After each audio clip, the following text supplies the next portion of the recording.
बिस्मिल्लाहिर रहमानिर रहीम। Hello गाई ठुकु hello guys, আসসালামু আলাইকুম, আদাব।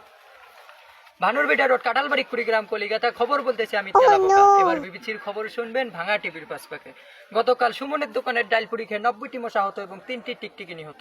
মশা 90টিকে ঢাকা মানসিক হাসপাতালে ভর্তি করানো হয় এবং টিকটিকি 3টি। আবারও বলেন, আমাদের শুটকা বানিয়ে বিদেশে পাচার না করলে আমরা পালাতে পারবো না। জানা যায় ওখানকার গতকাল মন্টুর ভুঁইয়ের আলীর পাশ দিয়ে একটি বাস যানবাহন চলাচলকালীন একটি ঢেরকা মাছ ঢেসি ফেলে দেয়। বাসটির গ্লাস ভাঙে এবং বাসটির অন্যান্য ক্ষয়ক্ষতি হয়। বর্তমানে জানা যায় ওখানকার সাক্ষাৎদের কাছে। গতকাল সুন্দরবনের পানিতে আগুন লেগে পানি ছারখার হয়ে যায়। সেই আগুন নেভানোর জন্য 24 বস্তা কেরোসিন তেল এবং 9 বস্তা পেট্রোল পাঠানো হয়। আগুন না নিভলে আরো 10 বস্তা পেট্রোল পাঠানো হবে বলে জানা যায় ওখানকার সাক্ষাৎদের কাছে। গতকাল ঢাকা এয়ারপোর্ট থেকে 50 জন যাত্রী নিয়ে একটি বিমান আকাশে ওড়ে। উড়ন্ত স্থলে একটি মশার সঙ্গে ধাক্কা খেয়ে বিমানটি ব্লাস্ট হয়ে যায়। এরই মধ্যে বিমানে থাকা 50 জন আহত হয় এবং 60 জন নিহত হয়।